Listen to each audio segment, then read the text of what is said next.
पढ़ा रहा हूं। इसके बाद आपका जो एशिया है वो चलेगा 2 दिन। एशिया के अलावा बाकी जितने भी कॉन्टिनेंट है वो एक एक दिन में खत्म हो जाएंगे। साउथ अमेरिका को मैं बहुत ज्यादा इसलिए डेप्थ में पढ़ा रहा हूं क्योंकि इससे सवाल लास्ट ईयर काफी अच्छे खासे बने हैं गायत्री। इस वजह से मैं इसको थोड़ा सा एक्सप्लेनेटरी मेथड में लेके चल रहा हूं। ऐसा नहीं है कि किसी भी चीज को मैं बीच में छोड़ दूं, आधा छोड़ दूं, वो मेरा कभी रिदम ऐसा रहा नहीं है ना। तो मैं जितना हो सकता है उतना ज्यादा एक्सप्लेन करने की कोशिश आपको कर रहा हूं, जिससे कि आपको भविष्य में कभी पढ़ने के रिगार्डिंग दिक्कत ना आए। ठीक है, चलो। तो विशाल कह रहे सर जी आपको सादर प्रणाम। प्रणाम भाई साहब। स्टार्ट करें क्या? पूरे टर्म्स को स्टार्ट करते हैं।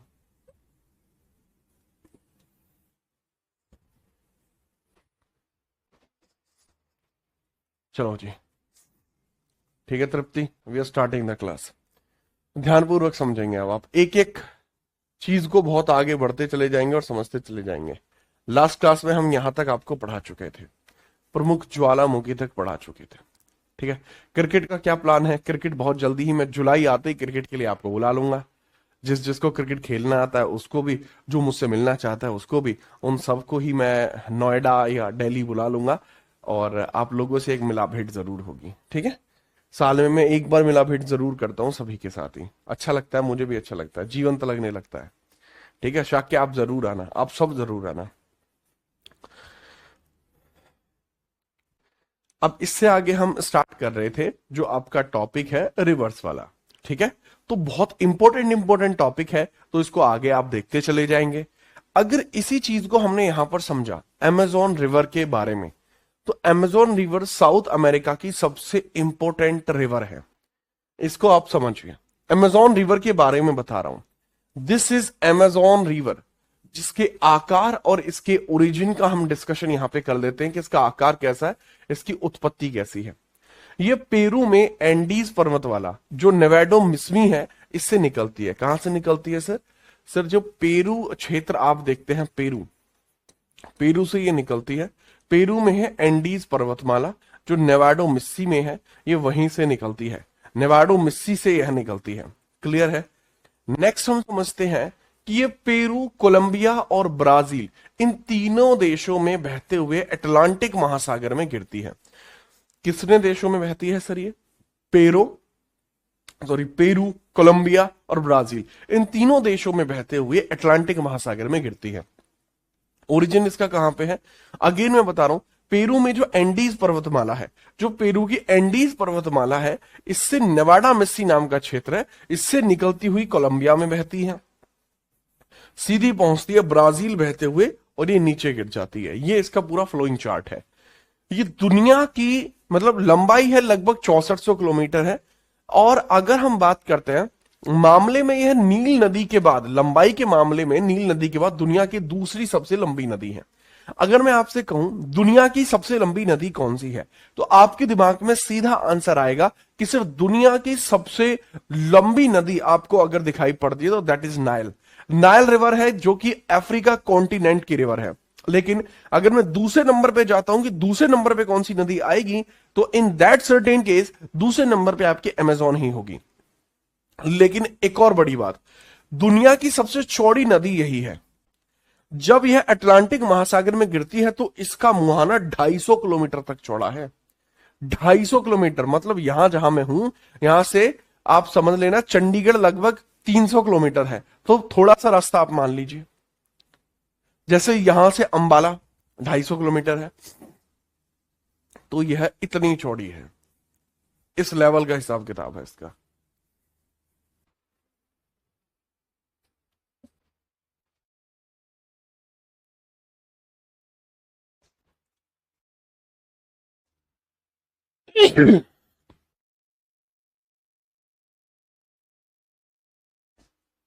आई एम सॉरी भाई, मुझे छींक आ गई है एकदम से, पता नहीं मौसम कैसे चेंज हुआ, एकदम से छींक आ गई भाई मुझे। मैं उसके लिए माफी चाहता हूँ।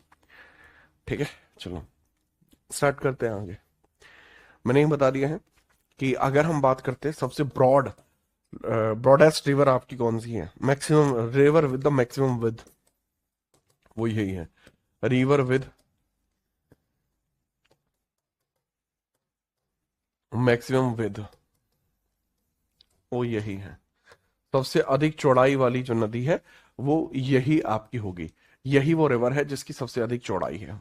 ठीक है, नेक्स्ट हम बात करते हैं, आगे बढ़ेंगे अगले सवाल की तरफ। ये लीजिए, अमेजोन रिवर की बारे में हम थोड़ी सी बात कर लेते हैं। अमेजोन रिवर जो है आपकी, अमेजोन रिवर की सहायक नदी कौन सी है, सब्सिडरीज कौन सी हैं? ठीक है, जो subsidiaries subsidiaries subsidiaries cities and जो मानस सिटी है इसके बारे में बात करते हैं। मानस सिटी के बारे में बात करते हैं। इसके बारे में बात मैंने क्यों करी, देखो, अमेजोन एक विशाल नदी तंत्र है जिसमें अनंत नदियां आकर मिलती हैं। बहुत सारी नदियां आकर इसमें मिल जाती हैं। तो अब सारी नदियों के बारे में तो याद नहीं रख सकते। ठीक है, चलिए, ओके, बहुत ध्यान से मेरी बात को समझना कि भाई इसमें ऐसा तो नहीं है कि आप सारी सहायक नदियों के बारे में याद रख पाए। This is impossible task. तो आप अमेजोन को देखेंगे कि यह सर एक बहुत बड़ी सी नदी है जिसके अंदर बहुत सारी अनंत नदियां आकर मिलती हैं, और इसमें उत्तर की तरफ से, ठीक है, चलो, वो किस तरीके से गिरती है। देखो, अनंत नदियां आकर इसमें मिलती हैं। बाईं ओर से यानी उत्तर की तरफ से इसमें नीग्रो और जापुरा नदी मिलती है। ये सबसे इंपॉर्टेंट नदियां हैं, इसीलिए मैं सारी नदियों को बताने की बजाय केवल आपको यही नदी बता रहा हूं। ये नदी है जो बाईं ओर से मिलती है, यानी लेफ्ट साइड से।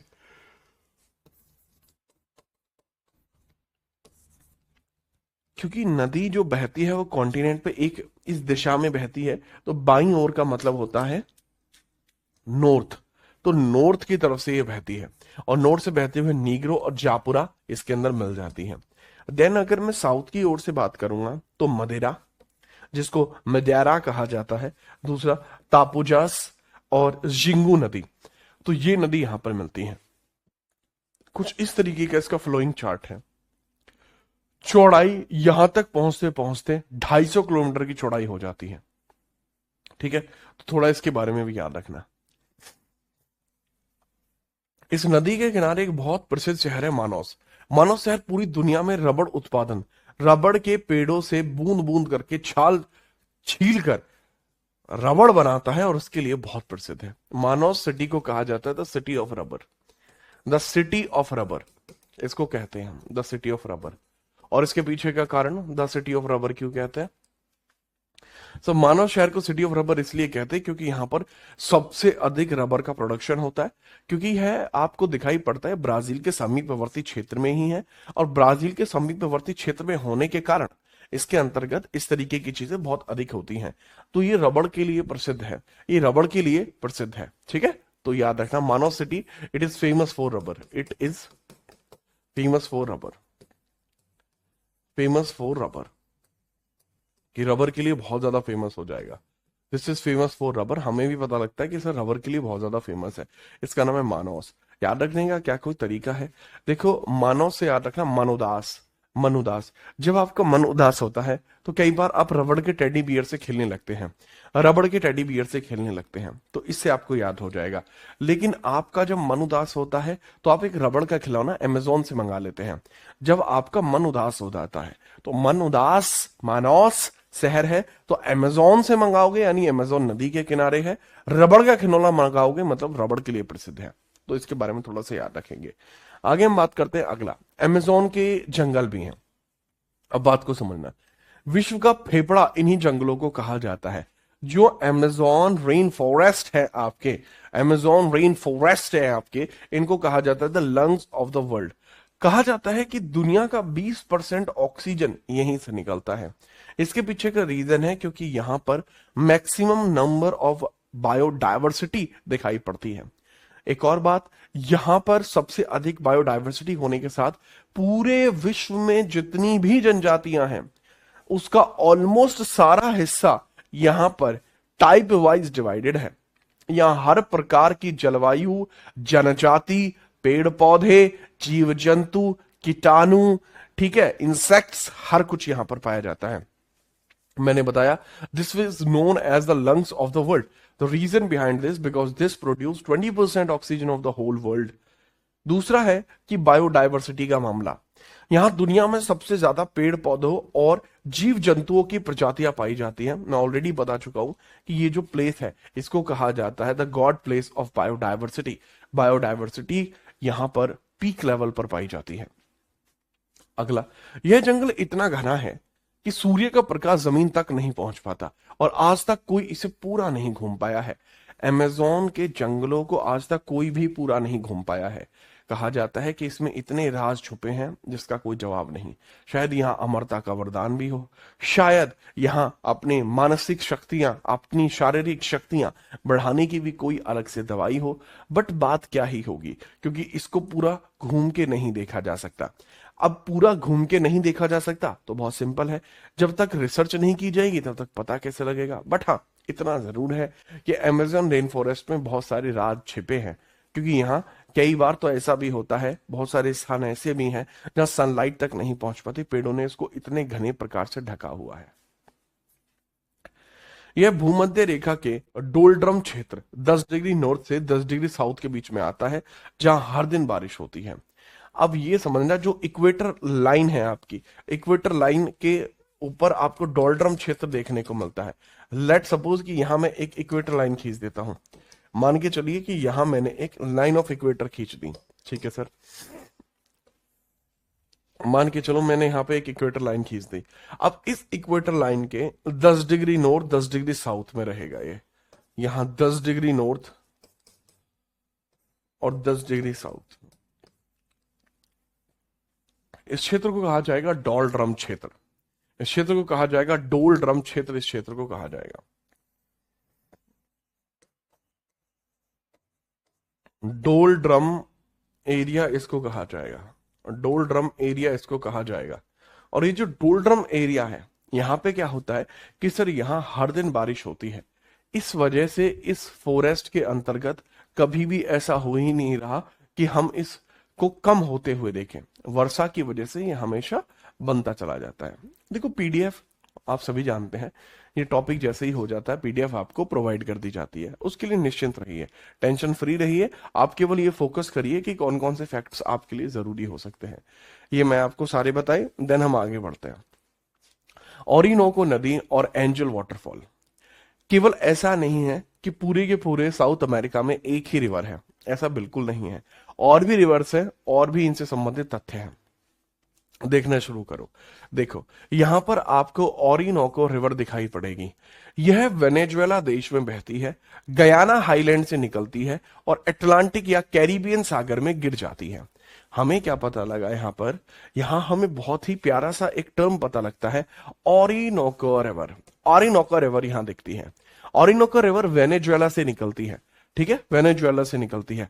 वेनेजुएला आप समझिए मात्रे, जिसको अभी अमेरिका के राष्ट्रपति डोनाल्ड ट्रंप के द्वारा दबोचा गया, ठीक है। तो हमें पता लगता है कि ओरिनोको रिवर यह वेनेजुएला देश में बहती है, गयाना हाईलैंड से निकलती है। गयाना हाईलैंड जस्ट वेनेजुएला के आपके क्षेत्र में ही दिखाई पड़ता है और अटलांटिक या कैरिबियन सागर में गिर जाती है, ठीक है, याद रखना। इसकी एक सहायक नदी है चुरून, जिसकी सहायक नदी है कैरोना या कैरोनी। इसी नदी पर दुनिया का सबसे ऊंचा झरना वाटरफॉल एंजल वाटरफॉल स्थित है। यह है भाई जी आपका एंजल वाटरफॉल। एंजल वाटरफॉल आपको दिखाई पड़ेगा, वाटरफॉल एंजल वाटरफॉल है और यह दुनिया का सबसे ऊंचा वाटरफॉल है। यह क्या है सर, यह दुनिया का सबसे ऊंचा वाटरफॉल है। मतलब यह समझ लेना कि इससे ऊंचा वाटरफॉल आज तक दुनिया में है ही नहीं, ठीक है। इंडिया में भी ऊंचे वाटरफॉल हैं, बट एंजल वाटरफॉल के लेवल का कोई भी वाटरफॉल नहीं है। लेकिन पूछ लिया जाता है किस नदी पर है, सर यह है कैरोनी रिवर पर है। कैरोनी रिवर पर है। इसमें एक पूरा क्रमखंड चलता है। जो बड़ी रिवर है उसका नाम है ओरिनोको, ऐसे है, ओरिनोको रिवर है, यह ओरिनोको रिवर है। ओरिनोको रिवर की एक सहायक रिवर भी आपको दिखाई पड़ती है, जिसका नाम क्या है, चुरून। चुरून की भी एक सहायक रिवर है जिसका नाम क्या है, कैरोनी। तो कैरोनी रिवर का ऊपर ही आपको दिखाई पड़ता है। कैरोनी रिवर का जो अगर देखें उसके ही जल धारण क्षेत्र के अंतर्गत ही और उसके बहाव क्षेत्र के अंतर्गत ही आपको दिखाई पड़ता है एंजल वाटरफॉल। तो मुझे इतना याद रखना है, कोरोना, कोरोना, कोरोना के ऊपर ही एंजल वाटरफॉल है। कोरोना से मैं याद रख लूंगा कैरोनी, कोरोनी की जगह कैरोनी याद रख लूंगा। तो कैरोना आपको ऐसा क्षेत्र दिखाई पड़ेगा, कैरोना, जहां पर आप देखेंगे कि इसी नदी पर दुनिया का सबसे ऊंचा झरना है जिसका नाम है एंजल वाटरफॉल। ठीक है, इसमें आप याद रखना देवशीष, और बाकी चीजों को बहुत ध्यान से आप याद रखेंगे कि भाई साहब यही है आपका angel waterfall. I hope you understand this, this is angel waterfall. आगे बढ़िए, पराना और ला प्लाटा नदी तंत्र। अभी मैंने आपको बताया, सबसे पहले मैंने आपको अभी तक दो नदी तंत्र बताए हैं। पहला नदी तंत्र जो मैंने अभी आपको बताया, that is about Amazon river, then Orinoco river, उसी के सहायक चुरून, ठीक है, और वहीं पर कैरोनी रिवर बताया। अब मैं आगे रिवर की बात कर रहा हूं, पराना और ला प्लाटा। पराना रिवर है, पराना रिवर, या इसी को कहा जाता है और ला प्लाटा, ला प्लाटा, ला प्लाटा रिवर सिस्टम, रिवर सिस्टम। ठीक है, याद रखना। पराना नदी के बारे में हम समझते हैं, पराना नदी के बारे में, दिस इज पराना रिवर। यह पराग्वे या ब्राजील की तरफ से आती है। जो पराना रिवर है कहां से आती है? पराना रिवर आती है सर पैराग्वे की तरफ से। पराना रिवर पैराग्वे या ब्राजील की तरफ से आती है। मुझे पता लगता है कि जो पराना रिवर है वो कहां से आती है? पैराग्वे की तरफ से आती है।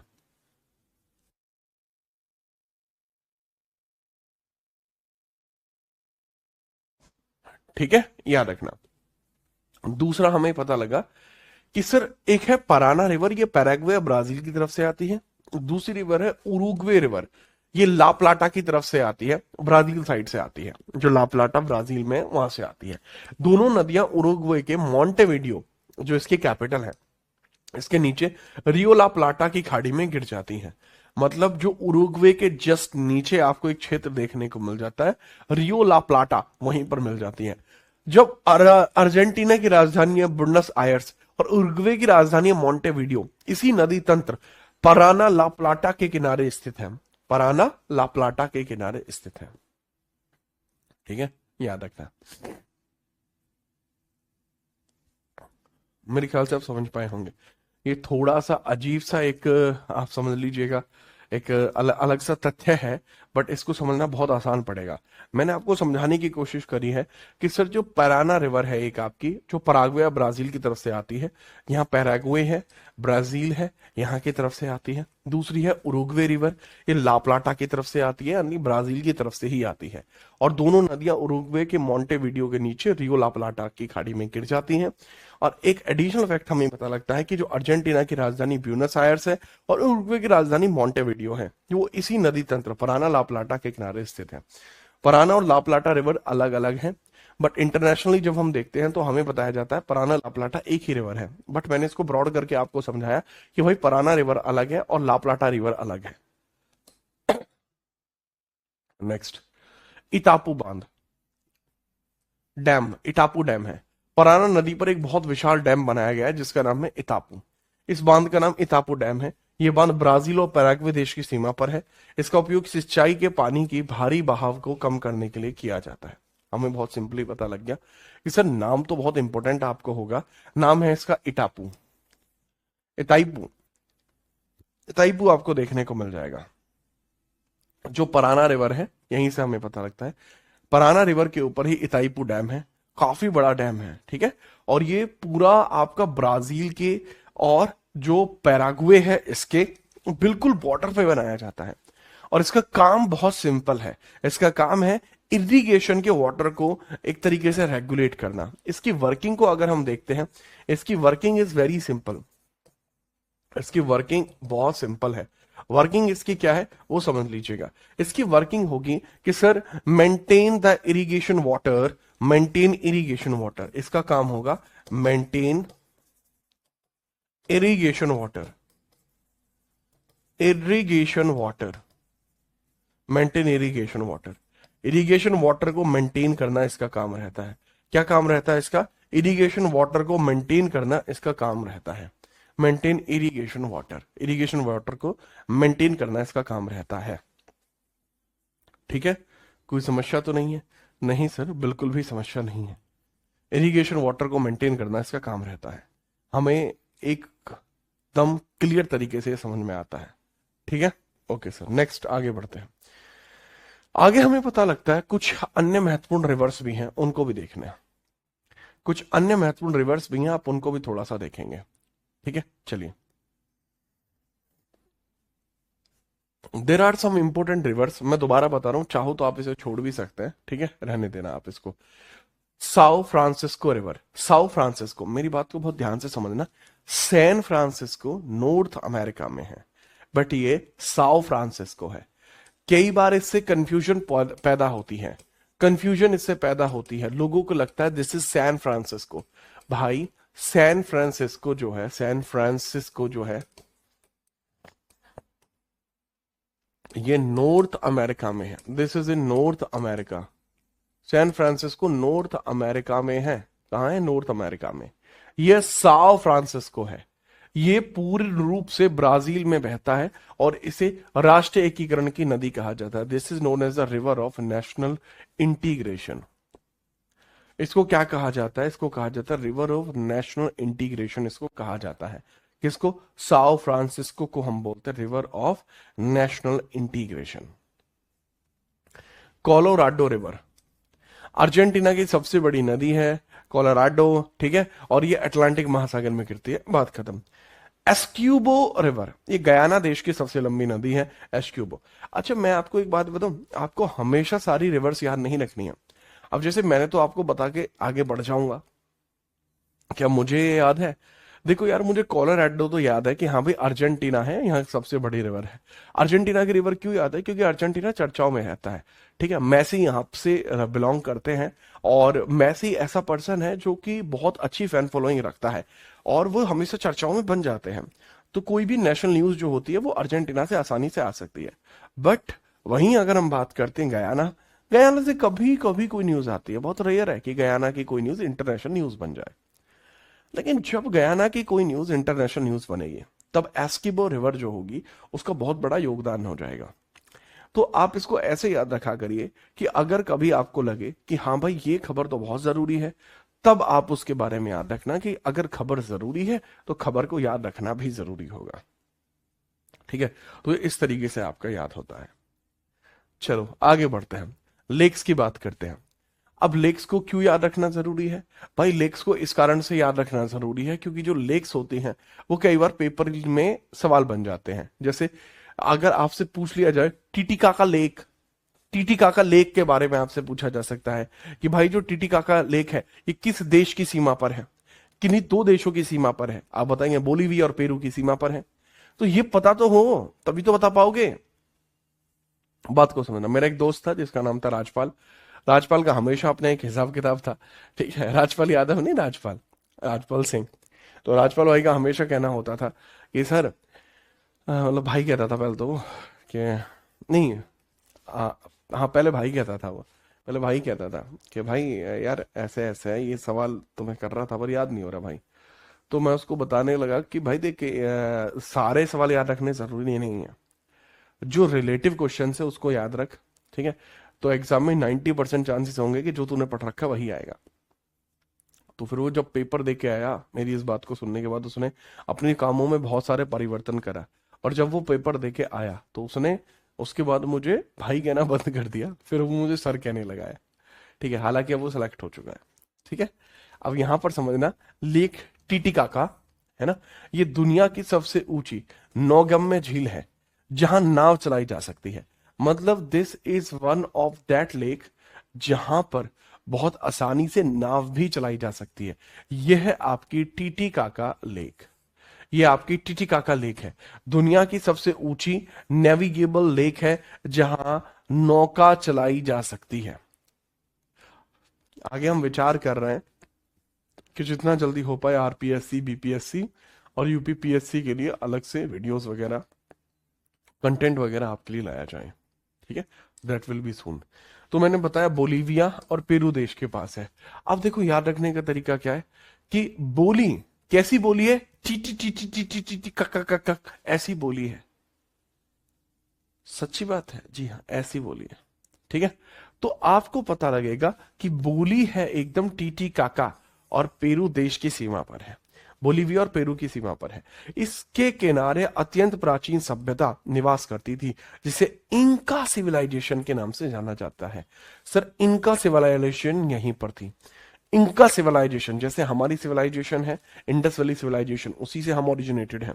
बाद में वैदिक लिटरेचर है, वैदिक से तो हम डायरेक्टली रिलेट करते हैं, मैं वैदिक से डायरेक्टली रिलेट करता हूं, आप लोग वैदिक से डायरेक्टली रिलेट करते हैं। ठीक उसी प्रकार से यहां पर भी एक सभ्यता थी जिसको कहा जाता था इंका सिविलाइजेशन, जो लेक टिटिकाका के आसपास थी। नेक्स्ट, माइकाइबो झील। नाम क्या है सर? मराकाइबो झील। मराकाइबो झील वेनेजुएला के कैरिबियन सागर से जुड़ी हुई एक खारे पानी की झील है। कैसी झील है? एक खारे पानी की झील आपको दिखाई पड़ेगी, खारे पानी की झील है। ठीक है, याद रखना। मैं बता रहा हूं मैराइकाइबो लेक है, लेक मैराइकाइबो है, और ये वेनेजुएला के कैरिबियन सागर से जुड़ी हुई एक खारे पानी की झील है। मैराइकाइबो लेक जो है वो एकदम खारे पानी की झील है, और ये मान लीजिएगा बहुत अलग लेवल की झील है ये। इस झील के आसपास दुनिया का सबसे अधिक पेट्रोलियम और खनिज तेल का भंडार है। इस झील के आसपास क्या है? दुनिया का सबसे अधिक पेट्रोलियम और खनिज तेल का भंडार है। लेक के आसपास होना बहुत मुश्किल होता है क्योंकि ज्यादातर जो आपके खनिज पाए जाते हैं वो समुद्र में पाए जाते हैं। लेकिन अगर मैं आपको एक बात बताऊं, क्योंकि ये वेनेजुएला में है और वेनेजुएला में पेट्रोलियम और खनिज तेल के भंडार कई बार आपकी जान भी ले सकते हैं। जैसे ये जान ली गई मात्रे की। मात्रे ये वेनेजुएला के प्रेसिडेंट थे, इनको दबोचा किसने? सर ट्रंप ने दबोच लिया। तो वेनेजुएला के अंदर ही आपको दिखाई पड़ेगी मैराकाइबो। मर ही गया तो भाई इसकी वजह से, मात्रे मर गया, वेनेजुएला का मात्रे इसकी वजह से मर गया। तो मरा काइबो, काइबो मरा, मरा काइबो, पेट्रोलियम निकले बे ताई तो मर बे। तो याद रखेंगे। जियोपॉलिटिकल अलर्ट है, इसी अपार तेल भंडार पर कब्जा करने की नीयत से अमेरिका के ट्रंप ने वेनेजुएला के राष्ट्रपति को किडनैप करवाया था। मात्रे का मरा कई बे आ तेल निकलत रहे भैया ताही तो मर बे। तो इनके बारे में थोड़ा सा याद रखेंगे। ठीक है, आगे हम बात करते हैं। कुछ और लेक भी हैं। पोपो या पोपो बोलीविया में एंडीज पर्वतमाला में स्थित है। लेक टिटिकाका बोलीविया और पेरू के बॉर्डर पे है, और ये बोलीविया में एंडीज पर्वतमाला में पोपो झील भी है। ठीक है, पोपो झील तो ऑलमोस्ट खत्म हो चुकी है। मेरिम लैगून झील भी है, ब्राजील और उरुग्वे की सीमा पर है। ये कहां है? ब्राजील और उरुग्वे की सीमा पे आपको दिख जाएगी। नेक्स्ट है नाहुएल हुआपी। इसे अर्जेंटीना का स्विट्जरलैंड कहा जाता है, अर्जेंटीना में ही है। नाहुएल हुआपी झील, नाहुएल हुआपी लेक आपको दिख जाएगी, बहुत ज्यादा जरूरी। ये वाली लेक तो कम से कम नहीं है। अब मैंने आपको जो इंपॉर्टेंट लेक थी वो भी मैंने आपको बताई, और ये एकदम परफेक्ट तरीका हुआ जिससे कि हम कॉन्टिनेंट्स को पढ़ सकते हैं। अभी और बातें बाकी हैं, आगे समझिएगा। कुछ यहां डेजर्ट्स भी हैं और बड़े फेमस डेजर्ट्स हैं। एक डेजर्ट का नाम है अटाकामा। मैं शायद आपको पहले भी बता चुका हूं कि मैं CHSL का पेपर जब 2020 में देने गया था तब ये सवाल आया था। पेपर शुरुआत में होना था बट कोरोना की वजह से काफी लेट हो गया था। ठीक है, बात को समझना। ये चिली देश में है, चिली देश में अटाकामा। आपने एक पराठा खाया, चिली पराठा, आपको मिर्ची लग गई। चिली पराठा था, आपको मिर्ची लग गई। तो आपके मित्र ने आपसे पूछा तो चिल्ला क्यों रहा है? तो आपने बताया आटा कम, आटा कम था इसलिए मुझे मिर्ची लग गई। तो चिली में देश में जाते हो तो वहां चिली पराठा जो बनता है उसमें आटा कम डालते हैं, आटा कामा। ये विश्व का सबसे ड्राइएस्ट और सूखा मरुस्थल है जहां सालों तक बारिश नहीं होती है। जैसे हम इंडियन डेजर्ट्स की बात करते हैं तो यहाँ बारिश हो जाती है साल भर में, 10 से लेके 25 सेंटीमीटर तक बारिश हमारे यहाँ हो जाती है। बट यहाँ पे भाई आप ये समझ लेना कि यहाँ होती नहीं है, यहाँ कई कई साल निकल जाते हैं बारिश नहीं होती। तो चिली का ये वाला हिस्सा बहुत बहुत बुरा है। यहाँ गोस्ट टाउन भी है, बारिश ना होने के कारण यहाँ कोई इंसान नहीं रहता, इसलिए यहाँ स्थित अरिका नामक स्थान को भूत नगरी कहा जाता है। एक क्षेत्र है अरिका, उसको कहा जाता है भूत नगरी। ठीक है, क्योंकि यहाँ कोई रहता ही नहीं है, बारिश ही नहीं होती, तो रहेगा कोई कैसे। आगे बढ़ो। आटाकामा मरुस्थल से क्या कुछ पाया जाता है? आटाकामा मरुस्थल क्षेत्र में एक प्रसिद्ध पठार है जिसका नाम है चुकी का माटा। ठीक है, आका आटाकामा से आप याद रखना, चुकी का माटा याद रख लेना। इससे क्षेत्र में दुनिया का सबसे अधिक कॉपर पाया जाता है और चिली दुनिया में तांबे का सबसे बड़ा उत्पादक बन जाता है। और ये जो पाया जाने वाला जो आपका कॉपर है, अच्छा राजस्थान की खेचड़ी में भी कॉपर पाया जाता है। रीजन क्या होता है? क्योंकि कॉपर जैसे जो खनिज होते हैं वो हाई टेम्परेचर पे पाए जाते हैं या फिर डेजर्टल एरिया में पाए जाते हैं, तो भाई यहीं पर पाया जाता है कॉपर। पूरी दुनिया में सबसे ज्यादा जो नाइट्रेट है वो भी यहीं पर उत्पादित होती है। मतलब जो मैक्सिमम नाइट्रेट है वो बनती ही यहां से है, उसका उत्पादन ही यहां पर होता है। पूरी दुनिया का सबसे बड़ा नाइट्रेट का उत्पादन, ठीक है, यहीं पर होता है। ठीक है, ठीक है,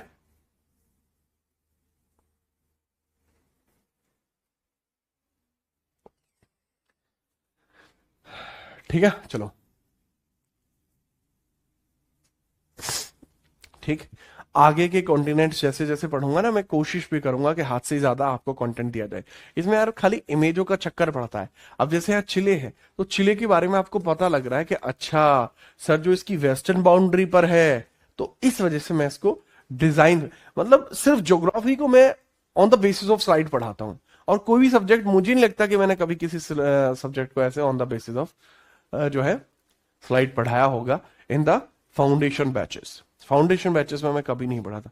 पिछली बार के तो फाउंडेशन बैच भी मैंने हाथ से पढ़ाया, ज्योग्राफी के भी। अच्छा, पेंटागोनिया का मरुस्थल वो भी यहीं पर है। ये मरुस्थल अर्जेंटीना में एडीज पर्वतमाला के निचले हिस्से में गिरिपाद फुटहिल्स में आपको देखने को मिलता है। जो यहां से एंडीज पर्वतमाला श्रृंखला आपको यहां पर दिखाई पड़ेगी, एंडीज पर्वतमाला, तो जो इसके फुटर हिल्स होते हैं, यानी ये इसके फुटर हिल्स हैं, तो इसके फुटर हिल्स में भी एक मरुस्थल पैदा हो जाता है। ठीक है, याद रखना। लेकिन ये एक ठंडा मरुस्थल होता है, गर्म नहीं है। ये भेड़ पालने के लिए बहुत ज्यादा बढ़िया है। पेंटागोनिया का जो मरुस्थल है वो ठंडा ठंडा कूल कूल है। पेंटागोनिया का मरुस्थल कैसा? ठंडा ठंडा कूल कूल। और यह आपको दिखाई पड़ता है, यह अर्जेंटीना में एंडीज पर्वतमाला के बिल्कुल नीचे देखने को मिलता है। ठीक है, आगे बात को समझना। उष्णकटिबंधीय घास के मैदान, बहुत सारे घास के मैदान आपको साउथ अमेरिका में देखने को मिलते हैं। ठीक है, याद रखना। तो बहुत बेहतरीन बात को समझेंगे कि यहां पर कौन कौन से घास के मैदान पाए जाते हैं। इस चीज को समझना बहुत जरूरी बन जाएगा, कौन कौन से घास के मैदान हैं। इनको कहा जाता है ट्रॉपिकल ग्रासलैंड्स कहा जाता है। पहला है लानोस। ठीक है, लानोस कहा जाता है इनको। तो जो पहला लानोस है, पहले आप लानोस को समझिए कि लानोस का हिसाब किताब इसमें कुछ अलग लेवल पर दिखेगा। लानोस का हिसाब किताब आपको कुछ अलग लेवल पर दिखेगा ना जी। लानोस, लानोस, लानोस के बारे में समझना। ये वेनेजुएला में पाए जाते हैं। लानोस कहां पाया जाता है? वेनेजुएला में। वेनेजुएला में पाया जाता है। दूसरा सेल्वास। सेल्वास अमेजोन नदी के बेसिन, यानी अमेजोन की जंगलों में पाया जाता है। अमेजोन जंगलों के आसपास पाया जाता है सेल्वास। तो सेल्वास के बारे में भी याद रख लेना। ये कहां पाया जाता है? अमेजोन नदी के बेसिन में पाया जाता है। दूसरा है कैंपोस। कैंपोस ब्राजील में पाया जाता है। कहां पाया जाता है? ब्राजील में। कैंपोस ब्राजील में पाया जाता है। कैंपोस कहां पाया जाता है? ब्राजील में पाया जाता है। याद रखेंगे, ये तीनों घास के मैदान ट्रॉपिकल कैटेगरी में आते हैं, उष्ण कटिबंधीय कैटेगरी में आते हैं। ये लोकेशन रिलेट करती है इक्वेटर से कितनी ऊंचाई पर है ये। ठीक है, याद रखना। अच्छा, दूसरा याद रखना, वेनेजुएला। इनको याद रखने की तरीका क्या होगा? देखो, लानोस है, तो लानोस से आप याद रख सकते हैं कि बहुत बढ़िया तरीके से प्यार से हम याद रखेंगे। लाओ ना, लाओ होस में, क्योंकि वेनेजुएला में जाके बेहोश हो गया है। लाओ होस में, लाहोस, लाहोस से लानोस हो जाएगा। सेल्वास अमेजोन नदी के बेसिन में, तो सिंपल है सर, अमेजोन नदी में सालों साल, ठीक है, सेल्वास या फिर बहुत सारे शैल भी यहां पर वास करते हैं। इंसान तो इंसान, यहां पर शैल भी वास करते हैं। कंपोज ब्राजील में बहुत ज्यादा कंपोजिट लोग देखने को मिलते हैं। ब्राजील में बहुत ज्यादा कंपोजिट लोग आपको देखने को मिलेंगे। कंपोजिट लोग बहुत सारे हैं यहाँ पर। मतलब कंपोजिट का मतलब होता है थोड़ी छोटी हाइट के कंपोजिट लोग होते हैं यहाँ पर। ठीक है, जल्दी हिस्ट्री की भी आपको इस तरीके से आपका पूरा मसला देखने को मिलने वाला है। शीतोष्ण कटिबंधीय मैदान, ये टेम्परेट है।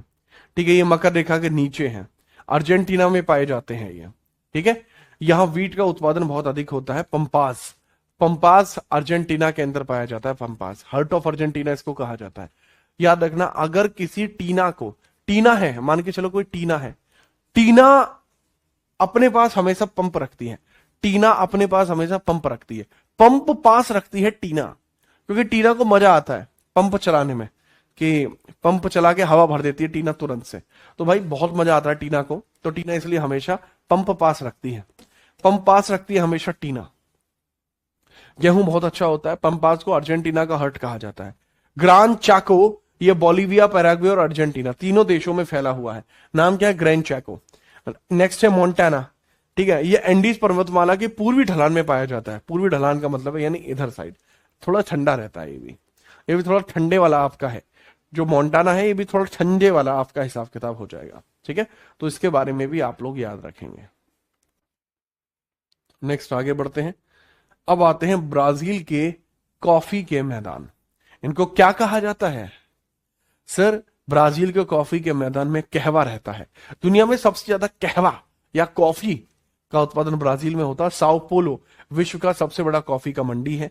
सेंटोस विश्व का सबसे बड़ा कॉफी का बंदरगाह है, जहां से कॉफी निर्यात होती है।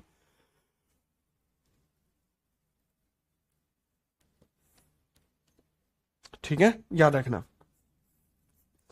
एक कॉफी की ट्रेन चलती है जो ब्राजील में ही चलती है। वो निकलती है साओ पोलो से और पहुंचती है सेंटोस। साओ पोलो सबसे बड़ी मंडी है किसकी? कॉफी की। लेकिन सेंटोस है सबसे बड़ा बंदरगाह है कॉफी का।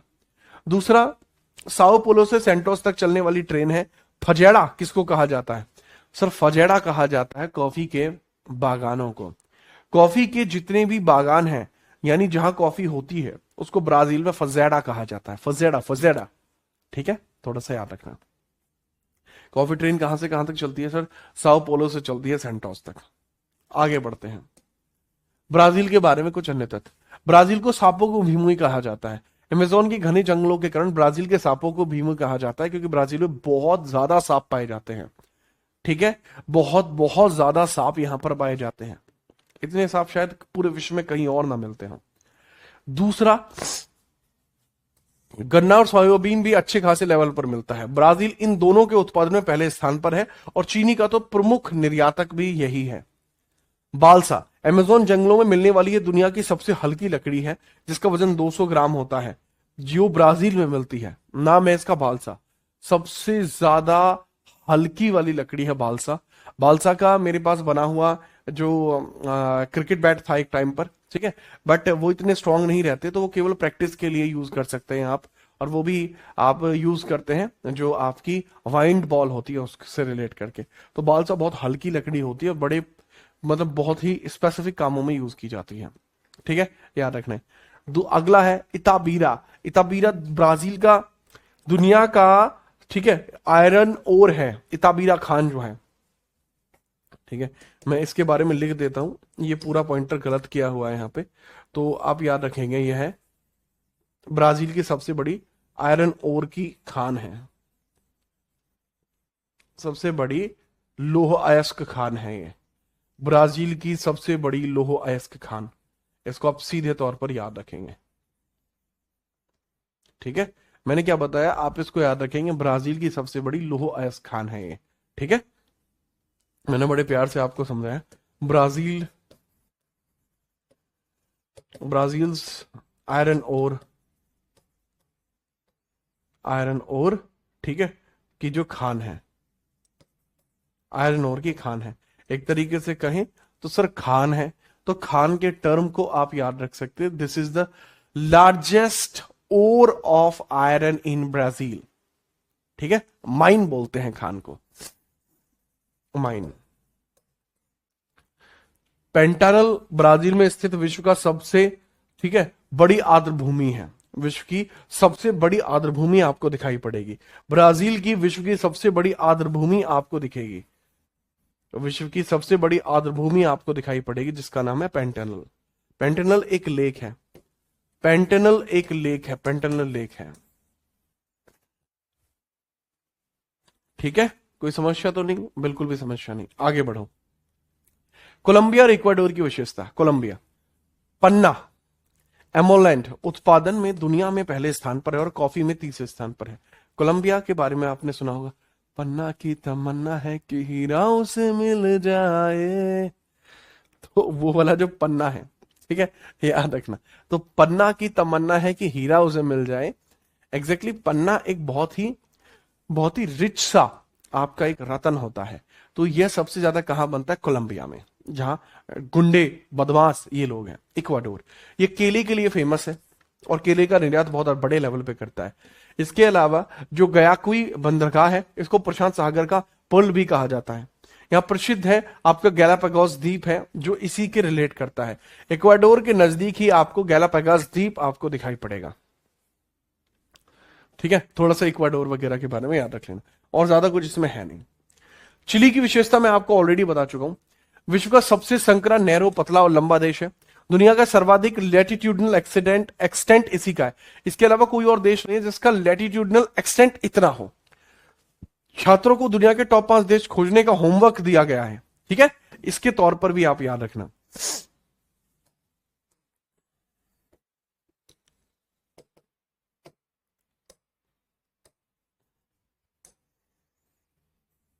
इसको अपन करते हैं थोड़ा नॉर्मलाइज।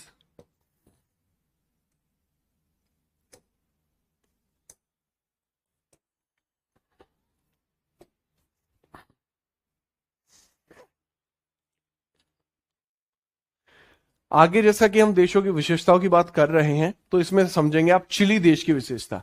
इसमें आप समझेंगे चिली कंट्री की विशेषता आप समझेंगे।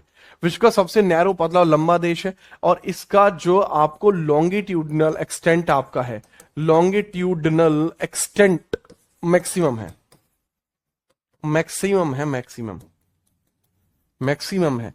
मतलब इस तरीके से यह जो देश है ये सबसे ज्यादा फैला हुआ है। ठीक है, इसके अलावा कोई और देश इतना ज्यादा फैला हुआ नहीं है, कोई और देश इतना ज्यादा फैला हुआ नहीं है जितना ज्यादा ये फैला हुआ है। आगे है कि चूकी का माटा पठार दुनिया में कॉपर के लिए बहुत फेमस है। ये भी कहां पर है? चिली में ही है। आटाकामा मरुस्थल भी इसी में है, आटाकामा मरुस्थल भी चिली में है। ठीक है, आटाकामा मरुस्थल भी यही है, आटाकामा डेजर्ट भी आपको यहीं देखने को मिल जाएगा। ठीक है, आगे बात करते हैं। अर्जेंटीना, पंपास के अलावा यहां अल्फा अल्फा नामक घास पाई जाती है जो जानवरों के लिए बहुत पौष्टिक होती है। जानवरों का अधिक पालन के कारण अर्जेंटीना पूरी दुनिया में गांव के मांस और गेहूं के निर्यात में अग्रणी है। भारत में बीफ निर्यात में टॉप 10 कंट्रीज में आता है। कमाल की बात है, बीफ के निर्यात में इंडिया भी टॉप 10 में आता है। प्रसिद्ध टैंगो नृत्य अर्जेंटीना भूमि का ही है। जो टैंगो डांस आप देखते हैं, कपल डांस होता है, टैंगो डांस वो भी यहीं पर होता है। तो ये बहुत ही अजीब सी बात हो जाएगी। ठीक है, आगे हम बात करते हैं। आगे आप समझेंगे Magellan water straight. Magellan water straight ये जलसंधि है जो दो जलीय देशों को या जलीय मार्गों को जोड़ती है। यह साउथ अमेरिकी महाद्वीप के सबसे निचले हिस्से में एक बड़ा द्वीप है जिसका नाम है टेरा डेल फ्यूगो। टेरा डेल फ्यूगो है। तो मैगलन जल संधि अर्जेंटीना और टेरा डेल फ्यूगो द्वीप को अलग करती है। यह अटलांटिक महासागर और प्रशांत महासागर को आपस में जोड़ती है। यह पैसिफिक है, यह अटलांटिक है। याद रखना, दिस इज अटलांटिक, ये अटलांटिक है और ये पैसिफिक है। इन दोनों को जोड़ती है ये पैसिफिक है। इन दोनों को जोड़ा जाता है और किसके द्वारा जोड़ा जाता है इन दोनों को? सर यही है बीच में एक वाटर स्ट्रेट और इसी वाटर स्ट्रेट को नाम दिया जाता है मैगलन। मैगलन दो देशों को भी जोड़ती है। किस किस को जोड़ती है?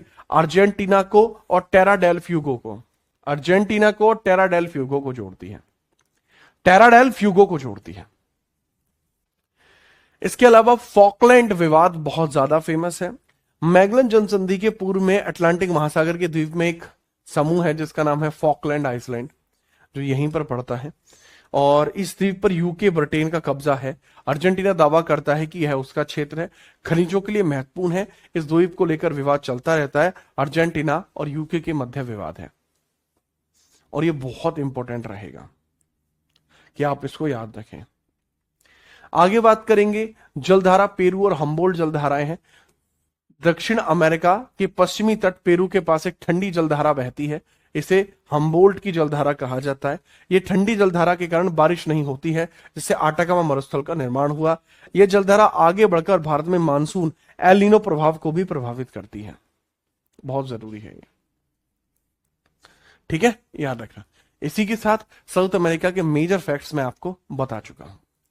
अब आगे आप बताइएगा कि अगला आपको कौन सा बताया जाए। आप अपना ध्यान रखिएगा और पूरे अच्छे तरीके से तैयारी मन लगाकर करिएगा। अब क्लास के अंदर कमेंट्स ले लेते हैं थोड़े से। कोई नहीं, क्लास थोड़ी सी खिंच गई है, कोई मसला नहीं है। अब यहां पे क्लास में एक आंचल नाम की लड़की है, कह रही है चल क्या रहा है। बेटा दरअसल ही मैं यहां पर बायोलॉजी के कॉन्सेप्ट पढ़ा रहा था, और मैं बता रहा था कि व्यक्तियों का दिमाग सही जगह होना बहुत जरूरी है। नहीं होता है तो फिर उन्हें यह भी पता नहीं लगता कि ज्योग्राफी की क्लास में ज्योग्राफी चलती है। तो इस वजह से मैं बच्चों को बायोलॉजी पढ़ा रहा था, ठीक है। और बताइए भाई, किसी और बच्चे को कोई इशू है तो वो भी पूछ लो।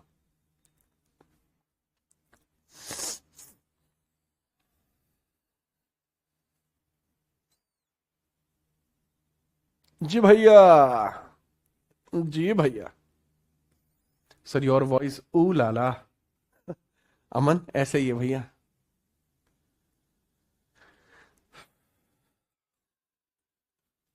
शाकू, क्या हुआ अनुराग भाई, स्वाद पाड़ रहे हो कति? हम्म। हाँ, कबीर के भजन पढ़ाने वाला हूं मैं कुछ देर बाद। साइटोलॉजी है। आय हाय हाय, टिश्यू का अध्ययन करके आया दिखा है आज।